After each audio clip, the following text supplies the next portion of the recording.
ഇന്ന് നാം ചിന്തിക്കുവാൻ പോകുന്നത് എങ്ങനെ നിങ്ങളുടെ ജീവിതത്തിൽ ഒരു വിടുതൽ അല്ലെങ്കിൽ ഒരു അത്ഭുതം പ്രാപിക്കാം എന്നുള്ളതാണ്.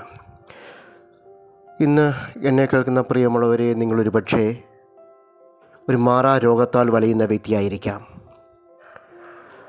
ഒരു രക്ഷയുമില്ല എന്ന് വൈദ്യശാസ്ത്രം വിധി എഴുതിയതായ ഒരസുഖത്തിന് അടിമയായിരിക്കാം. അല്ലെങ്കിൽ മറ്റൊരു പ്രശ്നം, അത് ഭൗതികമായതോ ശാരീരികമായതോ ആകാം, നിന്നെ നശിപ്പിച്ച് കളയുമെന്ന് തോന്നുന്ന തരത്തിൽ, നിന്നെ ഇല്ലാതെയാക്കി കളയുമെന്ന് തോന്നുന്ന തരത്തിലുള്ളതായ ഭൗതിക വിഷയങ്ങളോ ഭൗതിക സാഹചര്യങ്ങളോ ആയിരിക്കാം.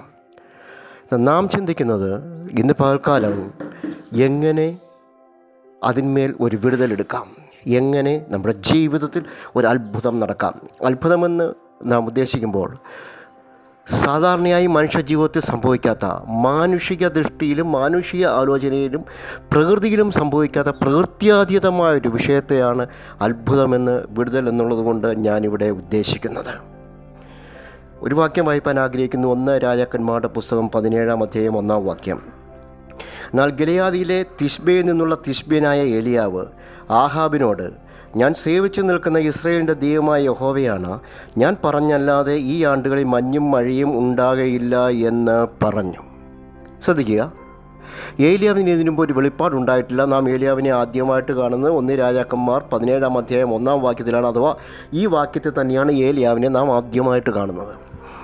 ഏലിയാവിന് ഇതിനു മുമ്പ് ദൈവത്തിൻ്റെ വെളിപ്പാടോ ആലോചനയോ ഒന്നും ഉള്ളതായിട്ട് നമ്മൾ വായിക്കുന്നില്ല. ഇതിനു മുമ്പോ പിമ്പോ വായിക്കുന്നില്ല. ദൈവത്തിൻ്റെ ആലോചന പ്രകാരമാണ് അവനിത് പോയി പറഞ്ഞത് എന്ന് നാം വായിക്കുന്നില്ല. എന്നാൽ ഇതിന് ശേഷമുള്ള ചില വാക്യങ്ങൾ ഒരു കാര്യം മനസ്സിലാക്കുന്നു. ഏലിയാവ് ദൈവഭക്തനായ ഒരു മനുഷ്യനായിരുന്നു, ഒരു പ്രവാചകനായിരുന്നു.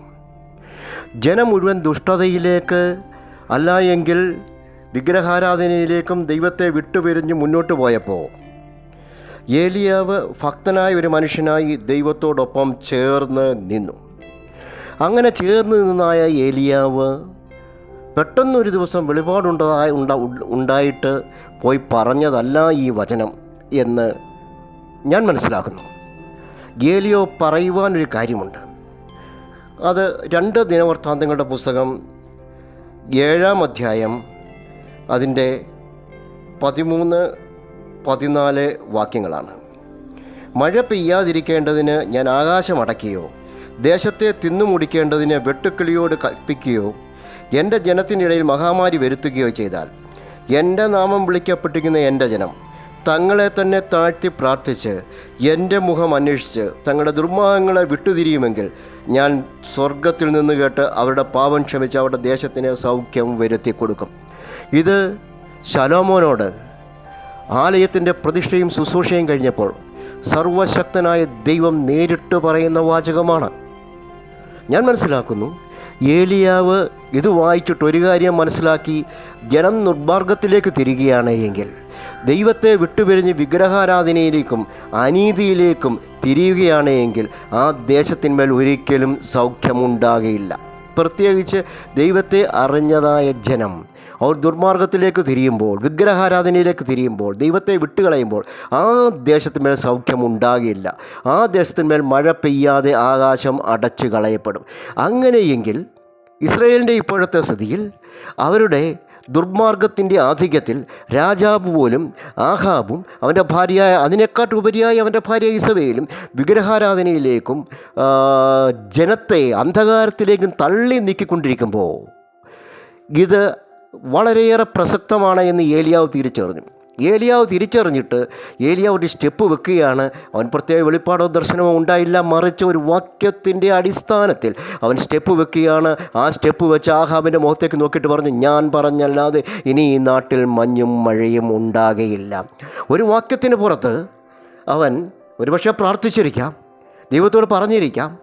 എന്നാൽ ഒരു വാക്യത്തിൻ്റെ പുറത്ത് അവൻ കൽപ്പിക്കാൻ തയ്യാറായി, ഒരു വാക്യത്തിൻ്റെ പുറത്ത് അവൻ സ്റ്റെപ്പ് വെക്കുവാൻ തയ്യാറായി. അപ്പോൾ ദൈവത്തിൻ്റെ പൈതൽ, നിൻ്റെ ജീവിതത്തിൽ വിശ്വാസത്തിൻ്റെ ഒരു സ്റ്റെപ്പ് വെക്കുവാൻ നീ തയ്യാറായാൽ, ദൈവവചന അടിസ്ഥാനത്തിൽ വേദപുസ്തക വാക്യത്തിൽ ആദിയിൽ വചനമുണ്ടായിരുന്നു, വചനം ദൈവത്തോടു കൂടിയായിരുന്നു, വചനം ദൈവമായിരുന്നു, കൃപയും സത്യവും നിറഞ്ഞനുമായി നമ്മുടെ ഇടയിൽ പാർത്തു എങ്കിൽ ദൈവത്തിൻ്റെ അതേ സ്ഥാനമായി വചനം കൽപ്പിക്കപ്പെട്ടിരിക്കുന്നു, വചനത്തിന് കൊടുത്തിരിക്കുന്നു എങ്കിൽ നിൻ്റെ വിശ്വാസത്തിന് ഉപോത്ബലകമായ വാക്യം അവകാശമായി പറഞ്ഞുകൊണ്ട് മുൻപോട്ട് സ്റ്റെപ്പ് വെക്കുക.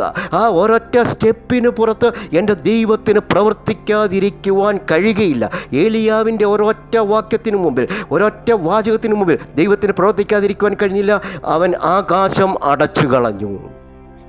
ഒരു തുള്ളി മഴ പോലും, ഒരു മഞ്ഞ് പോലും ഭൂമിയിലേക്ക് പെയ്യുവാൻ കഴിയാത്ത വിധം എങ്ങും രൂക്ഷമായ ക്ഷാമമുണ്ടാകത്തക്ക തരത്തിൽ ദൈവം ആകാശം അടച്ചു കളഞ്ഞുവെങ്കിൽ ദൈവത്തിന് വേണ്ടി പറയുവാൻ ഒരു ഏലിയാവ് ഉണ്ടായിരിക്കണം. ഇന്ന് ഞാൻ പറയട്ടെ, നിൻ്റെ ജീവിതത്തിൽ വിടുതൽ ആവശ്യമുണ്ടെങ്കിൽ, നിൻ്റെ ജീവിതത്തിൽ അത്ഭുതം ആവശ്യമുണ്ടെങ്കിൽ വിശ്വാസത്തോടെ ഒരു സ്റ്റെപ്പ് വെക്കുക. എനിക്കൊരു പ്രശ്നമുണ്ടെങ്കിൽ ഞാൻ ഓർമ്മിപ്പിക്കട്ടെ, ഇതിൻ്റെ കമൻറ്റ് ബോക്സിൽ പ്രാർത്ഥനാ വിഷയമായിട്ട് അതിടുക. നമുക്ക് വചനം അവകാശമായി പറഞ്ഞുകൊണ്ട് ഒരുമിച്ച് പ്രാർത്ഥിക്കാം. ഒന്നുകൂടെ ഞാൻ ആദ്യം പറഞ്ഞ കാര്യം ഓർമ്മിപ്പിക്കുന്നു.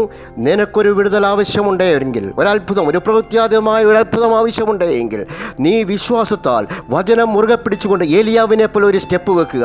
ആ സ്റ്റെപ്പ് വെക്കുന്നത് നീ കൽപ്പിക്കുക. നിൻ്റെ മുമ്പിലുള്ളതായ രോഗത്തോട്, നിൻ്റെ മുൻപിലുള്ളതായ കടബാധ്യതയോട്, നിൻ്റെ മുമ്പിലുള്ളതായ പ്രശ്നങ്ങളോട്, നിന്നെ തകർത്ത് കളയുന്നതായ നിൻ്റെ മുമ്പിലുള്ള അന്ധകാരത്തിൻ്റെ ശക്തികളോട് യേശുക്രിസ്തുവിൻ്റെ നാമത്തിൽ വചനാടിസ്ഥാനത്തിൽ കൽപ്പിക്കുമ്പോൾ അവിടെ ദൈവം പ്രവർത്തിക്കും, അത്ഭുതം സംഭവിക്കും. ഞാൻ ഒരു കാര്യം കൂടെ പറഞ്ഞ് അവസാനിപ്പിക്കട്ടെ. 1 രാജാക്കന്മാരുടെ പുസ്തകം 18-ാം അധ്യായത്തിൽ വരുമ്പോൾ ഒരു കാര്യം നാം മനസ്സിലാക്കുന്നു.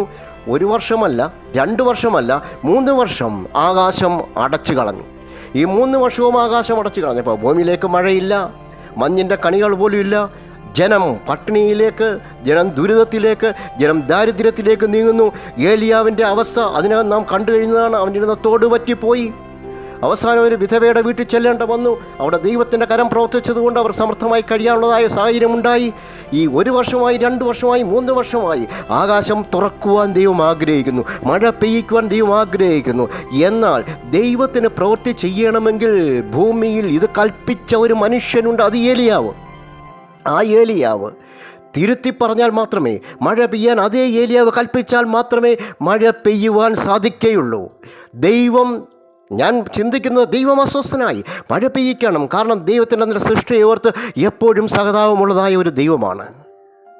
ആ സഹതാപമുള്ള ദൈവം അവസാനം ഏലിയാവ് അനങ്ങുന്നില്ല എന്ന് കണ്ടപ്പോൾ 3 വർഷം കഴിഞ്ഞപ്പോൾ, 3 വർഷമായപ്പോൾ ഏലിയാവിനെ തേടി ചെന്നിട്ട് പറഞ്ഞു, നീ പോയി ആഹാബിന് നിന്നെ തന്നെ കാണിക്കണം എന്ന് പറഞ്ഞാൽ മഴ പെയ്യുവാൻ ഇനി പ്രാർത്ഥിക്കേണ്ടത് നീയാണ്. ഏലിയാവ് കൽപ്പിച്ചപ്പോൾ, പിന്നീട് ഏലിയാവ് പ്രാർത്ഥിച്ചപ്പോൾ മഴ പെയ്തു എന്ന് നാം വായിക്കുന്നു. എങ്കിൽ നിൻ്റെ ഒരൊറ്റ വാചകത്തിൻ്റെ പുറത്ത്, നിൻ്റെ ഒരൊറ്റ കൽപ്പനയുടെ പുറത്ത് ദൈവത്തിന് പ്രവർത്തിക്കുവാൻ സാധിക്കും.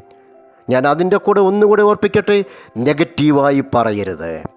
ഈ അസുഖം എന്നെയും കൊണ്ടേ പോകത്തുള്ളൂ, ഇതെന്നെ ഇല്ലാതെയാക്കും, ഈ കടബാധ്യത എന്നെ ഇല്ലാതെയാക്കും, ഈ കഷ്ടത, ഈ ഞെരുക്കം എന്നെ നശിപ്പിക്കുമെന്ന് പറയരുത് നാക്കുകൊണ്ട്. കാരണം നീ കൽപ്പിക്കുന്നതെന്തോ അതിൻ്റെ ജീവിതത്തിൽ നടക്കും. നീ ആരെയും നോക്കി കൽപ്പിക്കരുത്. അതുകൊണ്ടാണ് പത്രോസ് പറയുന്നത്, നാം അനുഗ്രഹം പ്രാപിക്കാൻ വിളിക്കപ്പെട്ടവരായിരിക്കുന്നതുകൊണ്ട് അനുഗ്രഹിക്കുന്നവരായിരിക്കുക. അത് വരുന്ന ഒരു ദിവസങ്ങളിൽ നാം ചിന്തിക്കാം. ഈ വിഷയം, ഞാൻ ഇന്ന് പറഞ്ഞതായ ദൈവത്തിൻ്റെ വചനം നിങ്ങളുടെ ജീവിതത്തിൽ അത്ഭുതം പ്രവർത്തിക്കുവാൻ ഇടയായി തീരുമാറാകട്ടെ. ആ അത്ഭുതം കേട്ട് നിങ്ങളോടൊപ്പം സന്തോഷിപ്പാൻ ഞാനും ആഗ്രഹിക്കുന്നു. ദൈവം നമ്മെ സഹായിക്കുമാറാകട്ടെ.